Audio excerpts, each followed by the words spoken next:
Good morning dear students, welcome to Genesis. Well, in this class we are going to discuss about a very mysterious gland which is known as pancreas. Why have I called it mysterious? Because it serves two functions which are absolutely different. That means it acts like an endocrine gland and sometimes it can also act like an exocrine gland. So that part of the gland which requires a duct is known as the exocrine part of the gland pancreas. But this exocrine part of the gland pancreas produces digestive enzymes which are required to perform digestion, and they pour them directly into the duodenum of the small intestine with the help of a duct. That is why we call this as a duct gland or exocrine gland.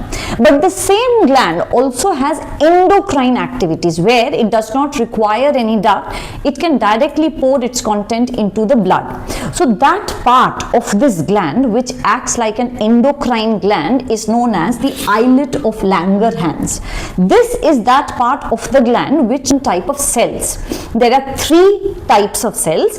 Those are beta cells, alpha cells and delta cells. The beta cells of the pancreas produces the hormone called insulin. The alpha cell of the pancreas produces glucagon and the delta cell produces somatostatin. Please do not get confused between somatotropin and somatostatin. Somatotropin is the alternative name for growth hormone and somatostatin is the hormone produced by the delta cells of the pancreas gland. This we do not have to study, it is not in our syllabus, but we are going to study about insulin and glucagon. Well, this hormone insulin is very essential in our body because when you eat, you know that the food particles are broken down during the process of digestion and the ultimate goal is to produce glucose because you require glucose to perform functions, any activities in your body. Now remember, this amount of glucose which is there in the blood should not be very high because then it is going to damage different organs of your body, and it should not be very low because then you will not be able to perform any function.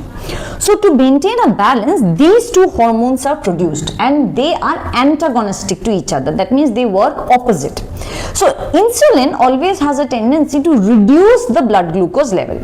So when you have chapati or when you have food, if the amount of glucose in your blood is very high, immediately the pancreas will produce insulin, and this insulin is going to do some magic which will reduce the amount of glucose in your blood. What is the magic that it performs? It basically converts the glucose into glycogen and stores it in the body.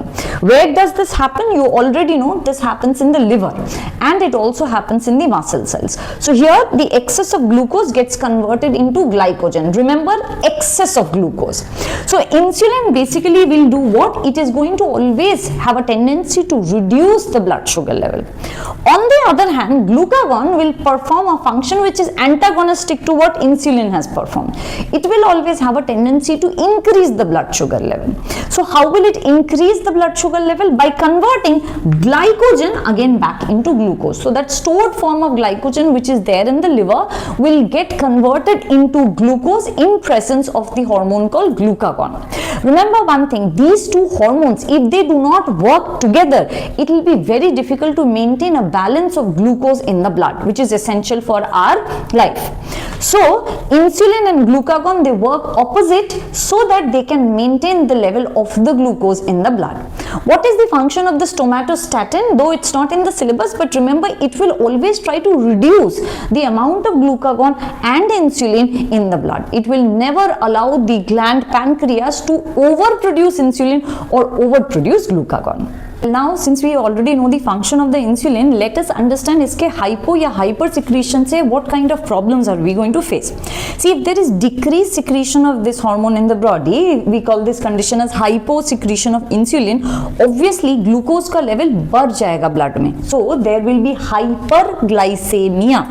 And if there is hyperglycemia, when the blood glucose level is very high due to decreased secretion of insulin, तब हम जिस disorder से suffer करते हैं, we call it diabetes mellitus. There is another disorder called diabetes insipidus जो हम पढ़ चुके हैं, which is caused due to hyposecretion of ADH or vasopressin, and this hormone is produced from the posterior pituitary.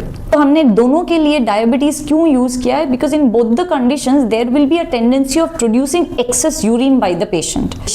However there is a difference. अगर patient diabetes mellitus से suffer कर रहा है then they will excrete urine which is loaded with sugar. The main difference between diabetes insipidus and diabetes mellitus. याद रखना, in case of diabetes insipidus the patient will excrete lot of urine but there will be no sugar in it, but in case of diabetes mellitus the patient will excrete a lot of urine which will be loaded with sugar. इसके अलावा और क्या होने वाला है? There will be high concentration of sugar in the blood, and since the patient is constantly losing sugar along with urine, the patient will lose weight and will have weakness. Lastly, the patient will also have a tendency, और हमेशा उन्हें प्यास लगेगी because they are constantly losing out water in the form of urine. So there are four basic conditions you are going to see when somebody is suffering from diabetes mellitus. Number one, it is high concentration of sugar in the blood. Number two, they will excrete urine but this urine will be loaded with sugar. Number three, they will definitely feel thirsty, and fourth, they are going to lose weight and they will have weakness. On the other hand, अगर यही insulin हमारे body में बहुत ज्यादा produce हो जाए then we call it hyper secretion, and what will happen? There will be hypoglycemia. Blood में sugar की लेवल बहुत घट सकती है.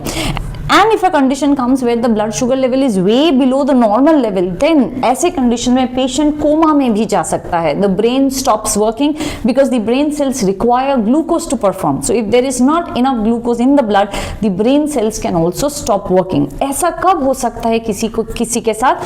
When a patient is given excess of insulin. सोचो अगर ऐसा कोई patient है who is suffering from diabetes mellitus and the body is not producing enough insulin, right? And now if this patient is given insulin which is too much for the body to take, under such condition patient को hypoglycemia हो सकता है. So when we deal patients with diabetes mellitus, we have to be very careful with the dose of insulin that has to be given in their body.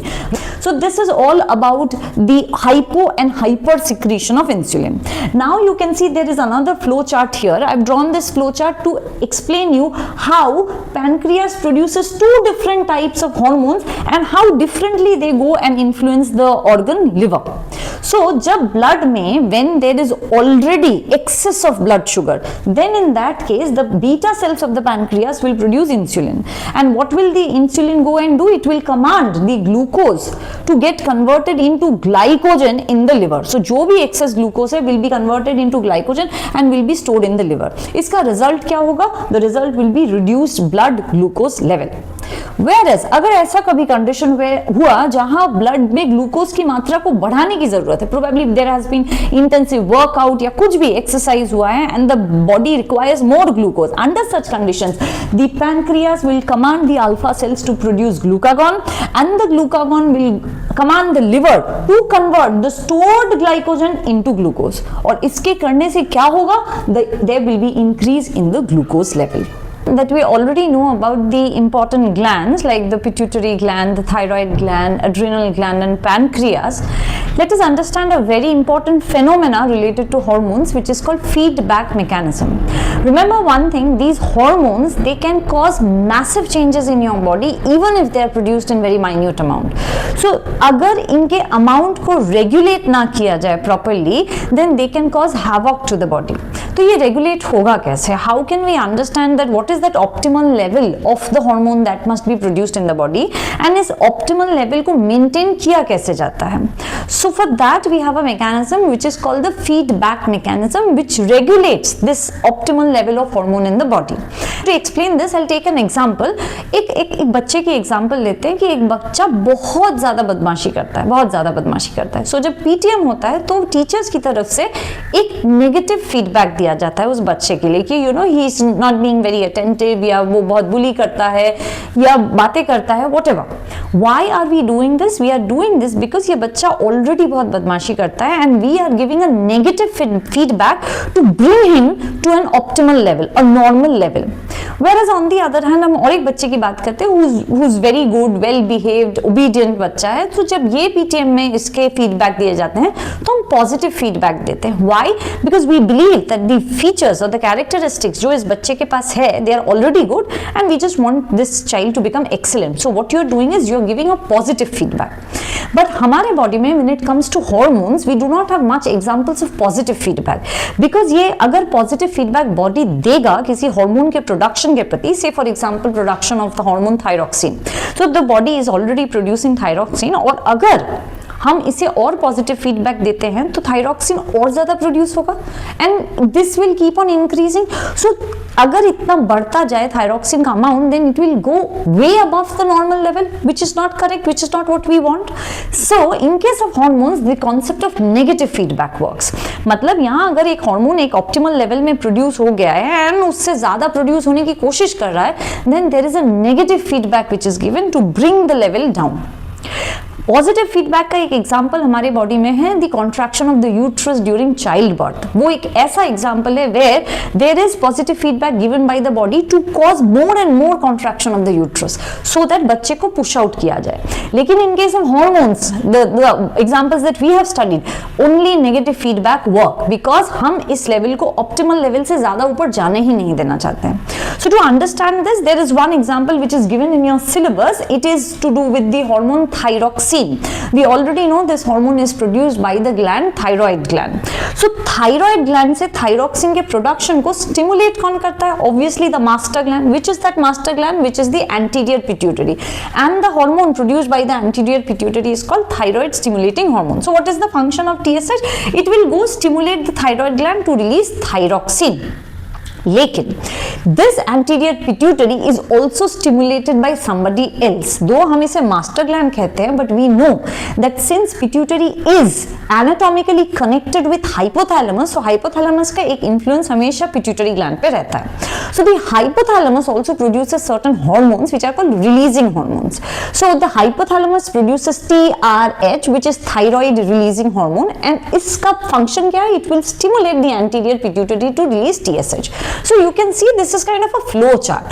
So hypothalamus will produce thyroid releasing hormone which will stimulate the anterior pituitary to produce thyroid stimulating hormone, and this will go and influence the thyroid gland to produce thyroxine. So imagine a condition जहाँ ये properly work हो रहा है and there is production of thyroxine hormone.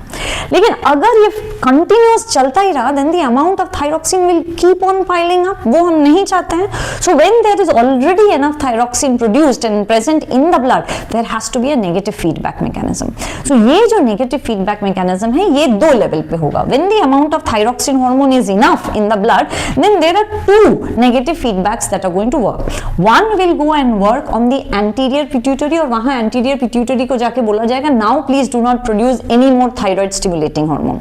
And another negative feedback will go to the hypothalamus and उसे बोला जाएगा please do not produce any more thyroid releasing hormone. So there are two negative feedbacks here.